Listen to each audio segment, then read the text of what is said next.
No todos los 300 prisioneros sentenciados a muerte en Galway fueron ejecutados. Hubo un prisionero de Galway que, con ayuda de un irlandés de Waterford, pudo escapar de prisión. Posteriormente se trasladó a Waterford y desde allí embarcó para Bayona, en Galicia. Pero dando viento contrario le forzó a tomar tierra en Conquet, Francia, donde halló a unos 250 españoles, principalmente la Trinidad Valencera, que pudieron escapar de Irlanda hacia Escocia y posteriormente enviados en barcos hasta la Bretaña francesa. La ruta principal de escape de Irlanda, proporcionada por los rebeldes irlandeses de la región de Antrim, propició que más de 700 náufragos pudieran escapar de aquella jaula en la que se había convertido para ellos la isla irlandesa. Aunque no siempre fue una ruta de escape de un solo sentido. En una ocasión está constatado que un marinero irlandés embarcado en la barca de Hamburgo y reembarcado poco antes de perderse la urca, el Gran Grifón, que con posterioridad naufragó en Fire Isle, Escocia. Desde allí pudo regresar siguiendo el sentido inverso de la ruta de escape Antrim, Escocia, a su Drogheda natal, y visitar a los oficiales españoles presos en esa ciudad. Más tarde, cuando Fitzwilliam recorre con un ejército de 4.000 hombres las zonas donde esperaba encontrar grupos de náufragos y finalmente comprueba que apenas se ha topado con ninguno, estando la mayoría muertos y los menos huidos a Escocia. Por otro lado, ha llegado a oídos de la reina el comportamiento tan sanguinario de su gobernador. Ejemplo de ello es una carta de otro de los criminales contra los náufragos, Richard Bingham, gobernador de Connacht. Envía a la reina expresando su asombro de la sed de sangre de Fitzwilliam, al preferir ejecutar a personajes principales que estaban presos antes de obtener una buena cantidad de dinero por sus rescates. Cita como ejemplo el caso de Javier de Zuazo. Cuando la administración inglesa tiene la certeza de que apenas quedan españoles en la isla, publica un bando real donde da a conocer que se respetaría las vidas de los náufragos que aún deambulaban por Irlanda si se presentaban ante las autoridades. Alrededor de 70 náufragos se acogieron a esa medida y entrarían en las prisiones de Dublín y Drogheda.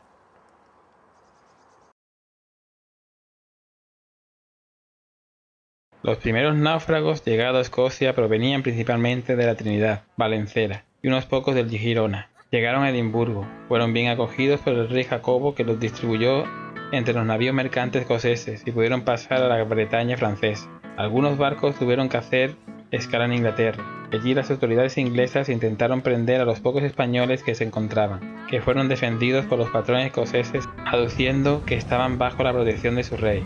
De esta manera, supervivientes de la Trinidad como Juan Lázaro y Alonso Martínez, que el 10 de enero de 1589 ya estaban en Santander tras cambiar de embarcación en la Bretaña francesa, o Juan de Nova y Francisco de Borja, que una semana más tarde se encontraban en Francia. Estos dos, gracias a la ayuda del conde escocés Claudio Hamilton, su cuñado John Seaton. El relato del extremeño Benito Amador sigue la misma tónica, pero si hay una historia de supervivencia correspondiente a este periodo, esa es la del vallisoletano Melchor de Sevilla, superviviente del Trinidad Valencera, y el genovés Giacomo Scafin, marinero de la Rat, y uno de los pocos náufragos del Girona, que tras pasar a Escocia y desde allí embarcado en un buque bretón, donde sufrieron un abordaje de un barco de guerra inglés, que se apoderaron de algunas cosas, pero no les hicieron nada, puesto que el maestre de la nave, aunque hereje, a la pregunta del capitán inglés de si había algún español, contestó que no. Estando el barco cerca de las costas españolas, pero sin intención de llegar a ningún puerto español, a la altura de Ribadeo, abordaron una naveta vizcaína con el fin de obtener vituallas, que se le habían acabado, momento que aprovecharon para saltar al buque y poder por fin llegar a España en febrero de 1589. El Gran Grifón. El 27 de septiembre el Gran Grifón naufraga en la isla de Fer, poblada solo por 17 personas que se alojaban en chozas. Desembarcaron 300 hombres, sin salvar cosa para comer. Un mes más tarde, cuando el tiempo mejoró, se adentró un grupo de 18 hombres encabezado por el cabo de las Urcas, Gómez de Medina, a la isla más cercana, de nombre Setelandia, en busca de ayuda que finalmente obtuvo, fletando 2 buques para volver a por los hombres que había quedado en la isla y que durante la espera habían fallecido 50 de hambre. Luego, Gómez de Medina, con los 230 hombres que aún seguían vivos, se presentaron ante el rey de Escocia.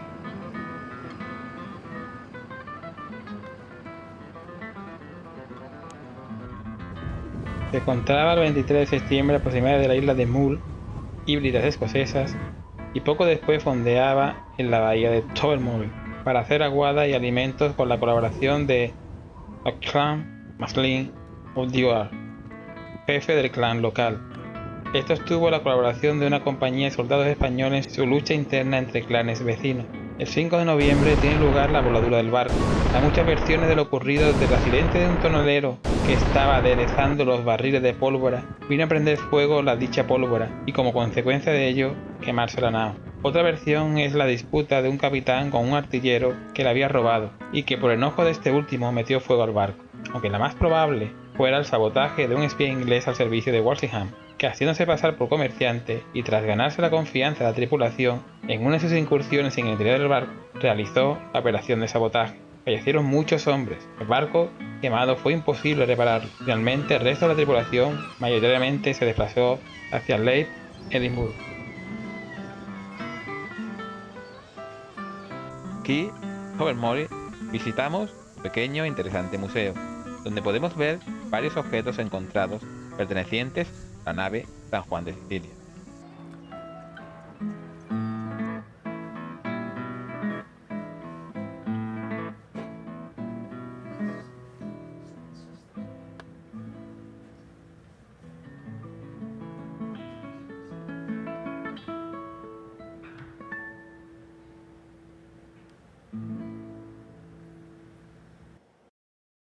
La actitud del rey con los náufragos empieza a cambiar debido a las presiones de la reina de Inglaterra. Los náufragos son desasistidos y dependen de la caridad y ayuda de algunos señores católicos del reino, paralizándose el tránsito hacia Francia, que en un principio pudieron disfrutar los primeros supervivientes que llegaron a Escocia, promoviendo decretos, fugas como la de Gómez de Medina, que contaba con la complicidad del rey escocés. Este fue muy presionado por su consejo, y sobre todo por la reina de Inglaterra, para prender a Gómez de Medina y entregárselo a las autoridades inglesas. De esto, el rey envió secretamente un mensaje a través del coronel Semper, que años más tarde entraría a servir a la corona española, para que Gómez de Medina se pusiese a cobro. Este fletó un patache de 40 toneladas, por 1000 ducados, y junto con 30 de sus hombres, entre ellos Antonio Manrique, capitán Pedro Ibáñez y varios caballeros irlandeses, partió del puerto de Leith el 17 de enero de 1589. Tomó tierra a 6 leguas del cabo San Vicente, llegando al lago sobre el 4 de marzo. Esta escapada provocó el enfado de Patricia Antolínez y Esteban Lagorreta, que se quedaron responsables cientos hombres que estaban en Escocia, entre ellos Francisco de Cuellar. La política del rey Jacobo había cambiado, se encontraba más presionado por la reina inglesa, mientras Parma negociaba el rescate.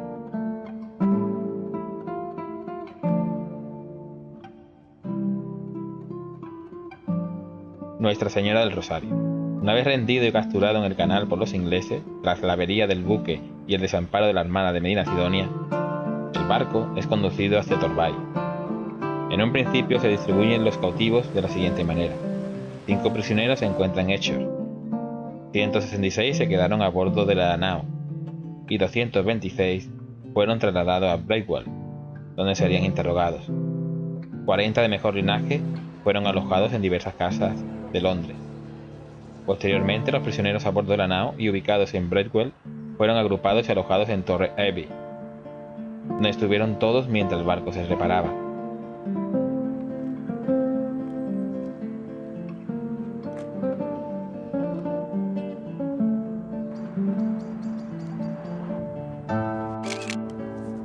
Luego el barco fue movido a Dartmouth, donde parte de los prisioneros fueron trasladados también.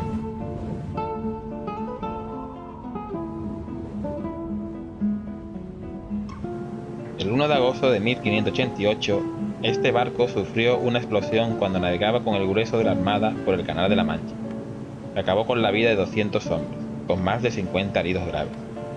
Tras evacuar a la tripulación sana y parte de los heridos, las tareas de evacuación del resto de los enfermos y posterior operación de echar a pique el barco para que no cayera en manos inglesas fueron interrumpidas ante el avance de la flota inglesa y la lentitud y la determinación de los mandos españoles en la decisión y ejecución de la operación, siendo finalmente capturada por los ingleses junto con 50 heridos graves por quemaduras que aún permanecían en el buque. 2 días más tarde, el barco atracó en Portland, bastante alejada de Weymouth. El 25 de noviembre de ese año naufragó en Sturland, condado de Dorset, cuando la llevaban para Portsmouth desde Weymouth. Hubo 34 sobrevivientes y se ahogaron 23 hombres, de los que 6 eran flamencos y franceses. Los prisioneros fueron alojados también en Brightwell, Exeter, donde se pudieron reencontrar con otros miembros de la tripulación que habían sido embarcados en la Urca Hospital San Pedro para ser cuidados. Urca San Pedro el Mayor. La historia de desgracias de esta Urca Hospital comienza cuando el maestre Juan Enrique, el piloto Juan Isla, contramaestres y otros oficiales y marineros de esta Urca desertaron en el fondeadero de Calais el día 6 de agosto. Apartado del cuerpo principal de la Armada, el 28 de septiembre fue a dar en el mismo lugar donde se perdió una semana antes la nave San Nicolás de Planelli. Cambia el fondeadero por otro mejor, donde permanece 16 días. Buscando alimentos, se despachó un grupo de 9 hombres, que fueron prendidos por soldados de la reina, que tras capturarlos pidieron rescate, aguardando 6 prisioneros como garantía. Una vez se efectuó el pago, 3 de esos prisioneros fueron liberados y los otros 3 ejecutados, para justificar con sus jefes. El 21 de octubre, no pudiendo doblar el cabo de Clare, estuvieron 3 días con un ancla que tuvieron que cortar. Luego, hubo buen viento para España y cuando se encontraba a tan solo 30 leguas, el viento cambió y tuvieron que poner rumbo buscando la Bretaña francesa, dando a tierra el 6 de noviembre en Hope Cove, Helcombe, sur de Inglaterra. La distribución de los hombres se realiza de la siguiente forma. Se retienen de 10 a 12 hombres en Kingsbridge, a cargo de Corney. Otro grupo está en Hilton Castle, Marlborough, a cargo de Carey of Cognington. El gran grupo de soldados se encuentra en Brightwell, Exeter. Varios de los prisioneros de la Urca Hospital San Pedro el Mayor estaban de cierto grado de libertad de movimiento, al tratarse de médicos y cirujanos. Es el caso de Robledo, que al realizar varias curas estaba libre por el pueblo. Fue a casa donde se encontraban 13 prisioneros españoles, y allí vio a Ledesma, que andaba negociando pasaporte por francés, y se fue a Plymouth, haciéndose pasar por portugués, donde se ganó la confianza de Alonso Cardoso, criado de don Antonio, pretendiente al trono portugués. Y en una noche, aprovechando la circunstancia, se salieron y escaparon a la Bretaña francesa. De allí pasaron a Lisboa en otro buque, y finalmente llegaron a Santander el 18 de febrero de 1589. Tanto Pedro Robledo de Tapia, Francisco de Ledesma y Pedro San Millán informan en un trabajo perfecto de contraespionaje del estado de la Armada que está preparando Drake en Plymouth, de los espías ingleses que haciéndose pasar por comerciantes llega a Lisboa, de los planes de don Antonio, de la surca holandesa plagada de saboteadores, entre ellos un ingeniero con el fin de meter fuego a la Armada de Lisboa. Informan de los desertores de San Pedro, el Mayor, en Calais, que ahora forman parte de la tripulación de una urca llamada El Ángel, y que según cuenta Francisco de Ledesma, le realizaron una visita para burlarse de ellos mientras estaban presos en Inglaterra. La reina ordenó que se pusieran en libertad a los extranjeros no españoles que estaban en prisión. Con ello, los flamencos, italianos, ragusos, los actuales croatas, franceses, alemanes, quedaban en libertad. A los portugueses también se les ofrecía la libertad con la condición de embarcarse en la armada inglesa a cargo de Francis Drake, con objeto de desembarcar en Portugal para apoyar una revuelta de don Antonio Prior de Crato. Los prisioneros irlandeses e ingleses no entraban en esa oferta, y fueron los más oprimidos en prisión, sufriendo tortura. Mientras, el duque de Parma negociaba con Holanda e Inglaterra para liberar a través de rescate a los prisioneros españoles.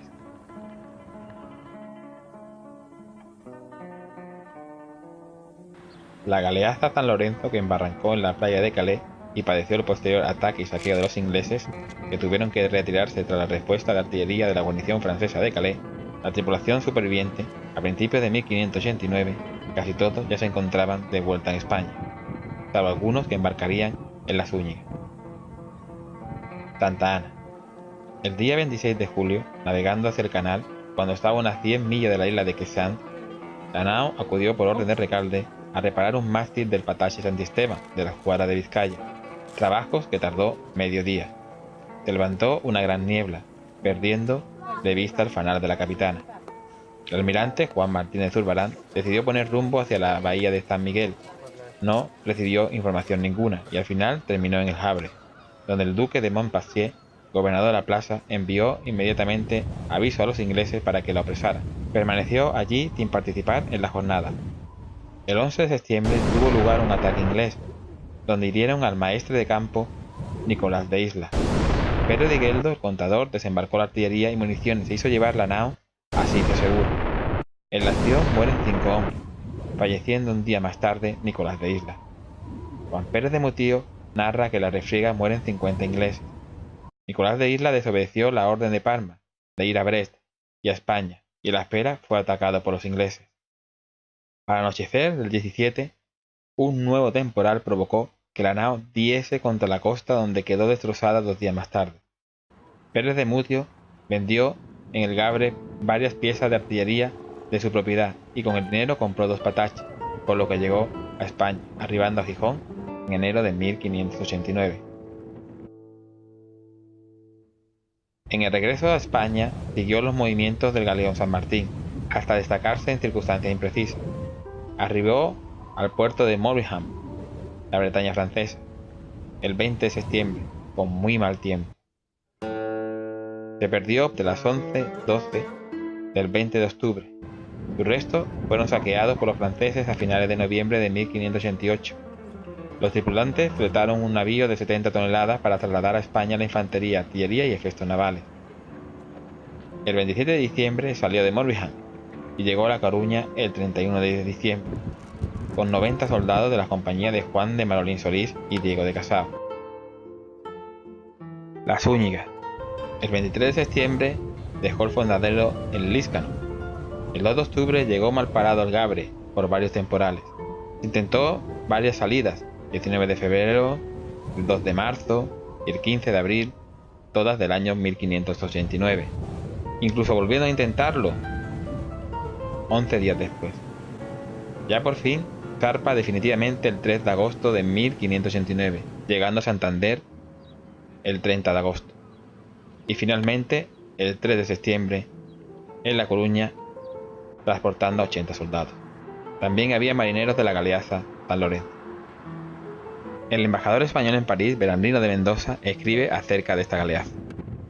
La galeaza partió a los 3 de agosto con buen tiempo, pero en Dios que habrá llegado, y de la infantería española que había en ella, se quedaron 30 soldados en tierra, y así ellos, como la gente de mar, son los indómitos y desobedientes que he visto y que me han dado más que hacer que si fueran 3 tercios juntos, con no ser que 3 banderas y de bien poca gente. Los tripulantes están en el barco hasta el final, cuando son capturados por barcos holandeses tras la batalla de Gravelines, donde fue uno de los barcos que más se destacó y participó en la contienda, rodeado en varias ocasiones por más de 10 buques rivales. Fueron tomados prisioneros, siendo los principales Diego Pimentel, Juan de Velasco, los capitanes Juan de Toledo, Martín de Ábalos, Francisco Marqués y Alonso de Vargas. El galeón sería trasladado hacia Fresinga, isla de Warstein, donde se hundió. Recibió socorro de la Urca Doncella, embarcando 300 hombres. Como estuvo a punto de irse a pique por sobrepeso, la Urca desatracó, quedando en el San Felipe entre 20 o 30 hombres. También acudió en auxilio el navío Ascensión, que rescató 18 hombres. Previamente, Toledo y sus acompañantes, entre ellos el médico Ancona, habían abandonado su buque en una barquilla y desembarcó en la playa, trasladándose seguidamente a Newport, presentándose ante el duque de Parma.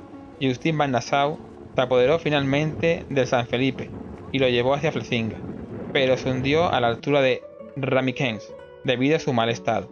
Supuestamente quedaban pocos hombres a bordo cuando fueron capturados. San Antonio de Padua. Posiblemente el 10 de agosto, cerca de Ostende, tras el combate de Gravelines, fue quemado por los holandeses y holandeses, dejando 21 marineros prisioneros en manos del enemigo, que al parecer fueron ejecutados en el mismo barco y arrojados al mar. Entre el San Mateo y el San Felipe arrestaron a 25 personas de calidad, conducidos a La Haya, mientras los soldados serían repartidos por diferentes ciudades. Pimentel fue llevado al castillo de Rothwood, en Medemblik. Otros prisioneros eran Mullenport de Herentials, de 17 años, y William Olikars, con 20 años, natural de Luxemburgo. Parma comunica al rey que los prisioneros comunes de Holanda y Zelanda ya están de vuelta en Flandes y que sigue negociando para la liberación de los principales. De los náufragos que se encuentran en Escocia, se están negociando con los mercaderes escoceses el traslado a Flandes y que tanto el rey Jacobo como su coronel Semper están haciendo un buen trato con los náufragos que se encuentran allí. De los prisioneros comunes que están en Inglaterra, espera que en breve, cuando se cuente con dinero y permiso de la reina para ello, puedan dirigirse embarcaciones a Plymouth para poder embarcar a estos prisioneros y poderlos llevar a España. Finalmente Inglaterra aprueba la salida de los prisioneros comunes, trasladándose Pedro de Subiau, que viene por cabo de navíos de guerra del rey, y una urca fletada de los que están en Dunkerque, por orden del duque de Parma. Partió de Dunkerque el 22 de diciembre y arribó en Inglaterra en el puerto de Dartmouth el 24, donde permaneció durante 6 semanas. Iban embarcados 400 personas, que se han rescatado en Inglaterra, y de los que se perdieron en la nao Nuestra Señora del Rosario, y en la urca San Pedro el Mayor, donde iba al hospital, los 330 soldados y 70 marineros, a los que habría que añadirle 50 marineros de los que salieron de Escocia y se embarcaron en Dunkerque, entre ellos el alférez Francisco Palomino. Llegan a La Coruña el 10 de febrero de 1590. Posiblemente venían prisioneros del San Salvador y algunos de la galeaza de San Lorenzo, tomados por los ingleses el día del saqueo de la galeaza. En el barco hospital también iban enfermos de otros barcos, como Diego Solís, paje de Antonio de Leiva. Meses antes, en agosto de 1589, tras la negociación de Parma, la mayor parte de los náufragos que se encontraban en Escocia son embarcados 600 hombres, 4 barcos, con la utilización del rey Jacobo de Escocia y con el salvoconducto de la reina inglesa, pero con la trampa y el complot de avisar a los holandeses para que los guardaran en la barra de Dunkerque, para poder atacarlos y ejecutar, teniendo en cuenta que los 4 barcos mercantes iban desarmados totalmente. Uno de los que iban embarcados era el intrépido superviviente Francisco de Cuéllar. Por la salida de todos esos hombres, en Inglaterra aún permanecen Pedro de Valdés, el prisionero de mayor rango, y otros principales, que se encuentran distribuidos en casas de Londres, entre ellas la prisión de Bridewell, Londres, además de los 15 prisioneros principales de la Urca Hospital. A Londres también llegan los prisioneros principales irlandeses de los presidios de Dublín y Drogheda, como Alonso de Luzón.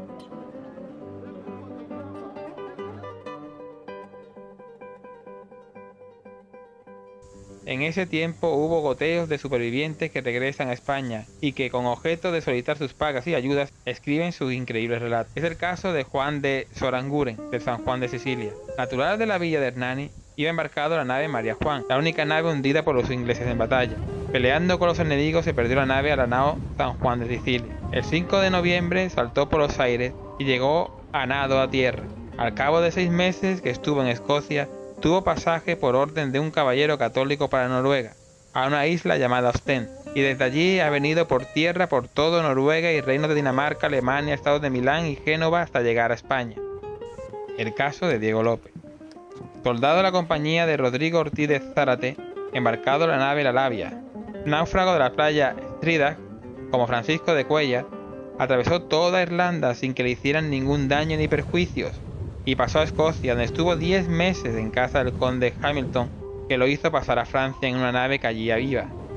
En el Gabre de Gracia, el gobernador le metió en una nave que venía a Sanlúcar cargada de lienzos y maderas. El 2 de noviembre de 1589, en el cabo de San Vicente, fue abordado por 4 navíos ingleses, que tomaron toda la mercancía y le llevaron al galeón de 1000 toneladas con 60 piezas de bronce y con 200 marineros, y que el capitán de dicho galeón le dijo que era el que le habían roto el timón las galeazas de la Armada de Su Majestad, y con las lanchas lo sacaron del peligro en que estaba.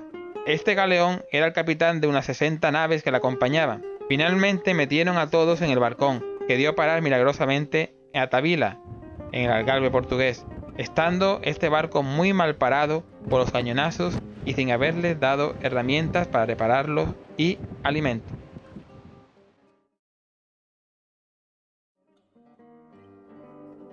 La Urca Santiago, o comúnmente llamada por los miembros de la Armada la de las mujeres, ya que era donde iban embarcados hombres casados acompañados de sus esposas y en algunos casos también de sus hijos. En septiembre se encontraba al oeste de Irlanda, pero debido a la fuerza de los vientos del suroeste se vio obligada a desandar el camino para bordear el norte de Escocia y dirigirse a Levante. Castigada por los malos tiempos, fondeó el 18 de septiembre cerca de la isla de Skudshamn, en la región de Rogaland, sur de Noruega, donde fueron bien recibidos por los naturales del país, e incluso uno de ellos se brindó como piloto para llevar a la Urca a Bergen, donde pretendían invernar. Aceptado el ofrecimiento, una vez en la mar y antes de llegar a su destino, la Santiago naufragó en la isla de Moster, fiordo de Bomba, forzada por otro temporal, salvándose la gente y algo de bizcocho y pólvora.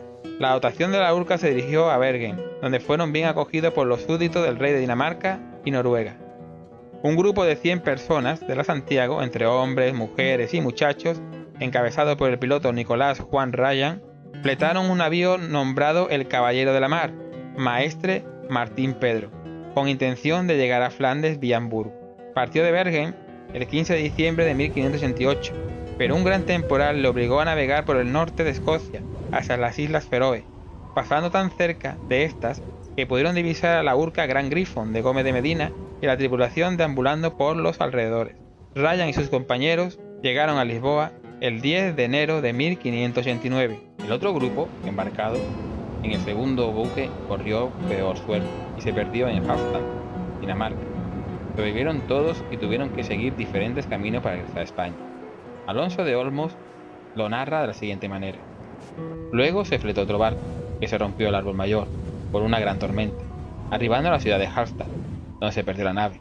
El rey de Dinamarca les dio autorización para que pudieran ir por sus tierras portando sus armas hasta la ciudad alemana de Lübeck, auxiliándoles con dinero. De allí pasaron a Hamburgo, y queriendo pasar a Flandes, fueron avisados en la ciudad de Bosset que los enemigos holandeses tenían tomado el paso, por lo que determinaron volver a Hamburgo. Allí acordaron llegar a Italia, al tener que atravesar por Alemania, zonas de luteranos, y con objeto de pasar desapercibidos, se dividieron en grupos de 2 y de 4. Entregaron sus armas a un hombre fiel al rey de España, para que se le enviasen al duque de Parma. Este hombre ha sido benefactor de ellos al ir favoreciéndolos, facilitándoles el camino. En esos grupos iban hombres casados con sus mujeres, e incluso hijos, llegando finalmente a Italia, donde muchos han quedado viviendo en Milán y otros en Nápoles. Él, junto con 2 soldados y el piloto de la Urca, llegaron hasta la ciudad de Alicante, a mediados de julio de 1589.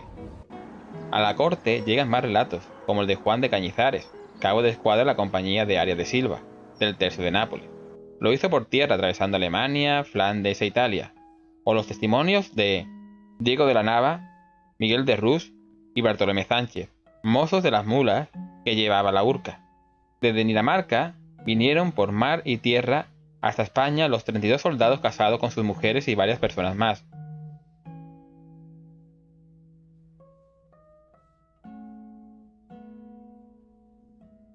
En marzo de 1589 un grupo de prisioneros principalmente encabezados por don Alonso de Luzón, don Rodrigo de Lasso, entre otros, fueron enviados de Drogheda a Londres. Drogheda, 12 de julio de 1589, tras la salida de ese grupo quedan 20 prisioneros y en Dublín unos 100.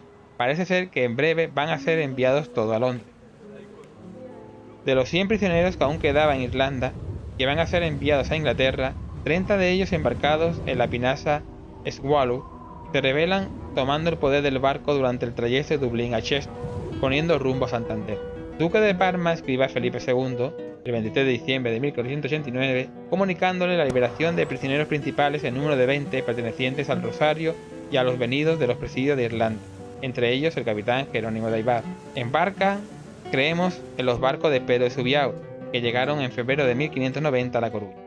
El 21 de marzo de 1590, aún eran retenidos 14 hombres de la Urca Hospital San Pedro el Mayor, que se encuentran en la casa de William Corney. Al parecer, otro grupo de españoles minoritarios entre 2 a 6 hombres se encontraban en la casa de Cary of Cockington, en Ilto, Marlborough, a medio camino entre Stelcombe y Hope Cove.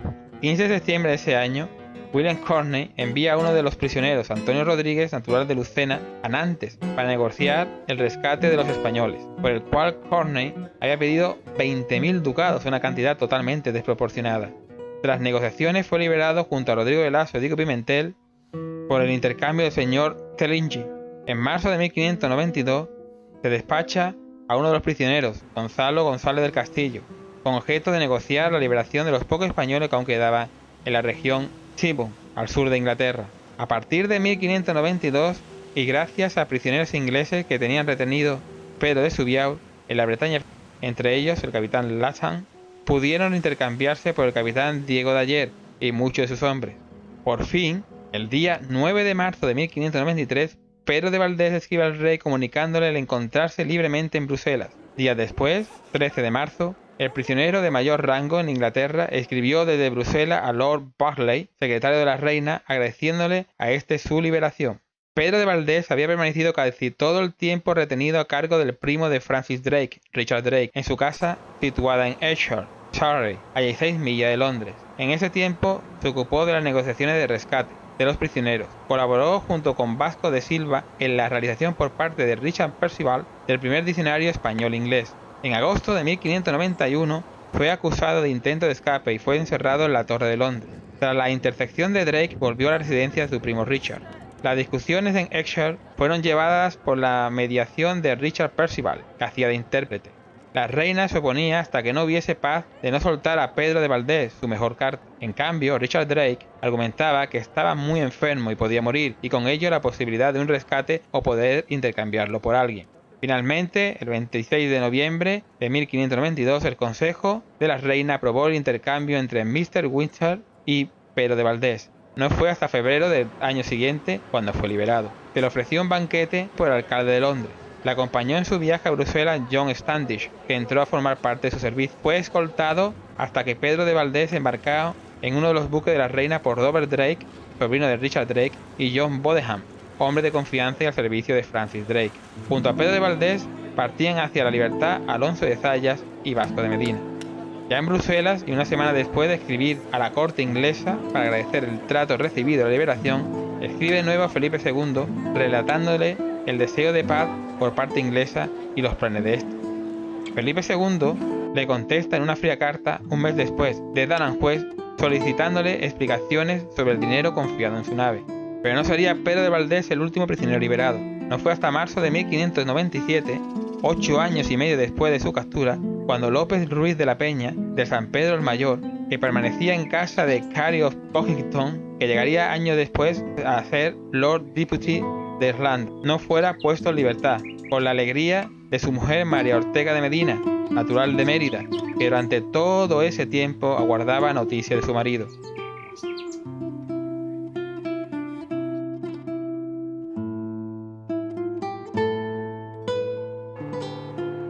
No todos los que pudieron escapar con vida de los naufragios, ejecuciones, cautiverios, prisiones, volvieron a España. Algunos se quedaron sirviendo en Escocia en casas de señores, otros pocos viviendo en islas escocesas en clanes locales. Otros permanecieron en Irlanda al servicio de señores rebeldes que luchaban contra el dominio inglés, como el caso de los 8 españoles que aún en 1596 apoyaban a Hugh O'Neill, conde de Tyrone, que acogió muy bien a todos los soldados españoles que encontró y lo utilizó para adiestrar a sus tropas. Uno de ellos, Pedro Blanco, náufrago de la Juliana en Stridach, llegaría a ser guardaespaldas personal del conde. Permaneció fiel a su señor hasta la muerte de este en Roma en 1616, escribiéndole una carta de recomendación para su criado, que se había convertido en un leal amigo, que había, según sus palabras, luchado tan valientemente que nunca quise desprenderme de él. Escribió el conde una carta al rey de España, solicitándole una ayuda a su fiel soldado.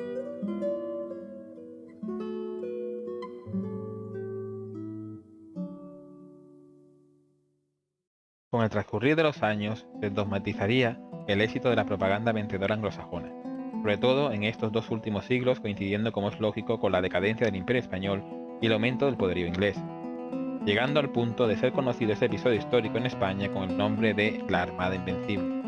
Además, Lord Burghley, ministro de la reina inglesa Isabel I, pudo imaginar que su obra de propaganda, titulada Copia de una carta enviada desde Inglaterra a don Bernardino de Mendoza, donde simulaba que era una copia de una carta interceptada por los servicios de inteligencia ingleses, escrita por un sacerdote jesuita al embajador español en París. En ella utiliza todo su ingenio para humillar, desacreditar a España y de paso alabar a la reina inglesa. Este libelo, creado por Burghley y sus colaboradores, concluye de la siguiente manera. Así termina esta narración de las desgracias de la Armada Española que ellos dieron en llamar invencible, apareciendo esta última palabra en mayúsculas. Este eslogan propagandístico tuvo eco en los países europeos, que fue utilizado para mayor mofa hacia el orgullo español, Ni en sus mejores sueños pudo imaginar Lord Buckley que en su ingenioso bulo pudiera perdurar de tal manera hasta el punto que sea el utilizado por los españoles actuales, descendiente de aquellos que participaron en la jornada o empresa de Inglaterra y que integraron la gran o felicísima armada, nombres por lo que fue conocida por los españoles de la época. Ni en el periodo de planificación, formación o ejecución de la armada nunca fue nombrada como invencible, ni tan siquiera la maquinaria propagandística española que hubo alrededor de la armada utilizó ese término. Más de 425 años después, y a tenor de la vasta documentación publicada, coincidimos con el ministro inglés en utilizar el calificativo, pero en nuestro caso acompañando al sustantivo hombres, aplicado a los de ambos bandos, porque hombres invencibles fueron aquellos bravos marineros ingleses que vieron cómo la corona de su país se lo agradecía, dejándolos morir de enfermedad, tirados en los muelles de los puertos del sur de Inglaterra, con objeto en muchos de los casos darse las pagas que les debían a aquellos héroes que tanto habían hecho por su patria. Como hombres invencibles fueron todos aquellos héroes españoles y de otras nacionalidades que participaron en la empresa de Inglaterra, que tuvieron que pasar auténticas penalidades pasando por cautiverios, cacerías humanas, ejecuciones, naufragios, engaños, extrañas alianzas con suertes dispares, luchando por la causa más humana de todas, la supervivencia. Muchos se quedaron en el camino, otros más afortunados pudieron reencontrarse con sus familias, pero en todos coinciden que fueron hijos de su tiempo, con sus reglas sociales, morales y éticas, implicando que cuando intentamos profundizar vidas, lo hagamos con el mayor de los respetos, no con la idea de comprenderlos y mucho menos analizarlos con nuestras reglas actuales. Lo que hemos intentado realizar en esta serie de documentales es simplemente describir sus acciones. Por todo, que descansen en paz aquellos hombres invencibles.